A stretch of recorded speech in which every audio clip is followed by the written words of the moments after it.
Ini dia nih rangkuman cepet seputar sidak dramatis DPRD ke sebuah pabrik makanan. Sidaknya ini benar-benar ngagetin karena Direktur Operasional pabrik baru aja terima surat pemberitahuan. Rombongan DPRD udah ngetuk gerbang. Coba dibayangin, kalian baru baca resi pengiriman, tamunya udah nongol di depan mata. Nah, fokus sidaknya ternyata bukan soal limbah, kalau itu sih udah aman, tapi soal sahnya izin tata ruang dari fasilitas baru yang lagi dibangun. DPRD pengen tahu apa dokumen izin di atas kertas itu beneran sesuai sama wujud fisik bangunannya di lapangan. Kedua, ketidakjelasan ini ternyata berakar dari drama komunikasi nih. Kata DPRD, warga tuh resah karena pabrik dianggap nggak pernah sosialisasi. Padahal pihak manajemen ngebantah keras dan ngaku udah dialog dari jauh-jauh hari.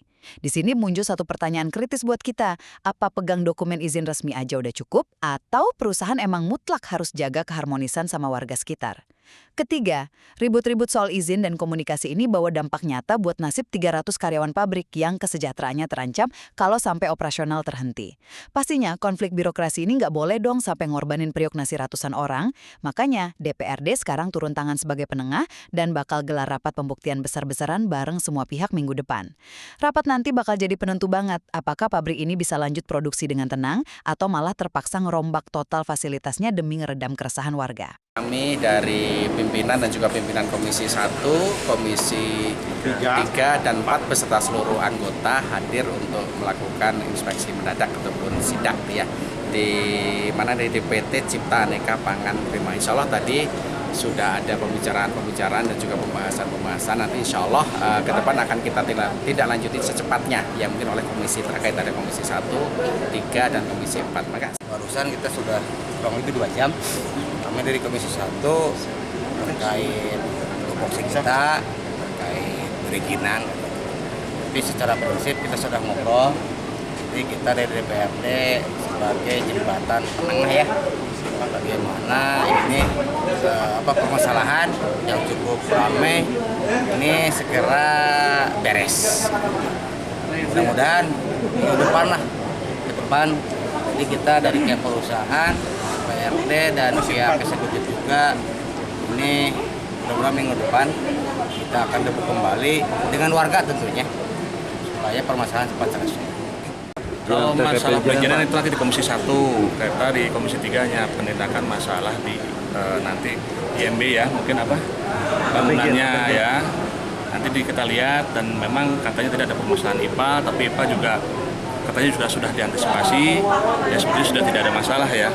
Nanti kita pengecekan setelah nanti ada rapat di DPRD secara menyeluruh dengan semua stakeholder. Ya nanti kita bagi-bagi apakah betul IPA-nya bermasalah, apakah betul nanti dari perizinan itu luasannya juga bermasalah, nanti kita akan bahas. Jadi hari ini kita pertemuan, mudah-mudahan nanti ada solusi di DPRD. Kalau secara IPA kan sudah tidak ada permasalahan hari ini. IPA-nya sudah tidak dibahas. Yang dibahas di sini adalah sosialisasi dengan warganya. Ya, dan masalah perluasan saja, masalah perluasan bangunan saja. Jadi sebetulnya ada beberapa proses yang harus kita lakukan ya. Barusan pertemuan awal karena berdasarkan pengaduan, tapi kita juga belum melihat bukti yang di lapangan terutama tentang perizinan ya. Komisi 1 pun tentang perizinan belum melihat izinnya seperti apa kan itu ya. Nah, sementara Komisi 3 tentang pembangunannya yang menjadi justru problem di masyarakat. Karena dampak dari pembangunan ini terasa oleh masyarakat ya. Nah, posisinya sekarang sesuai enggak ya dengan KPPR-nya ya, penyesuaian di lokasinya. Nah, ini harus kita lihat. Lalu bagaimana sekarang sesuai dengan lingkungannya ya. Ini harus kita akan lihat. Tentang tadi ada SPPL, apakah SPPL atau UKL atau AMDAL itu kan nanti kita lihat semua. Seperti apa ini kondisinya. Nah, seminggu kemudian baru kita akan undang mereka dengan membawa data-data yang ada. Nah, bagaimana dengan dampak di masyarakat, sementara berhentikan dulu nih bangunannya ya sampai kita tuntaskan dulu ya, tuntaskan dulu. Karena kita juga nggak mau kalau di DPRD kata tadi disampaikan oleh manajemen, aduh ini kok jadi bisa mengganggu produktivitas pekerjaan di sini. Enggak, justru kita ingin meluruskan supaya investasi di sini aman, lalu dengan masyarakat kita juga bisa terjembatani, maka perlu adanya solusi-solusi yang tadi. Solusinya apa? Baru kita bisa lihat di minggu kemudian setelah perizinannya ada. Ya, itu saya kira ya. Ini Komisi 4 ada nggak disampaikan? Mungkin tambahan kalau dari Komisi 4 kami mengenai tenaga kerja Tenaga kerja. dengan adanya masalah ini semoga tidak terganggu. Tadi kan dibilang ada 300 karyawan. Semoga dengan adanya masalah ini tidak terganggu yang nanti akan berdampak kepada kesejahteraan tenaga kerja. Oke sih sebenarnya mah ya statement-statement yang menanggapi dewan yang apa untuk klarifikasi. Mungkin nanti ke depannya ya kita lihatlah dari dewannya untuk hasil yang tadi bisa dikaji lagi. Tadi kita udah sampaikan sih seperti apa.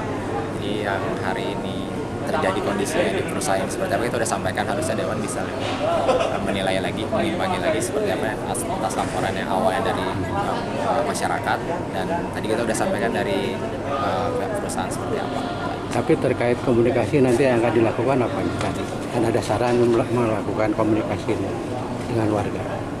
Sebenarnya kita dari sebelumnya udah buka komunikasi ya dengan warga. Sebenarnya akhirnya seperti ini kan kita juga jadi bingung ya, statement warga seperti apa ya. Makanya kita kurang mengerti lah kenapa sampai warga bisa ada menyampaikan saya tidak berkomunikasi, sebetulnya saya sudah berkomunikasi sebelum-sebelumnya.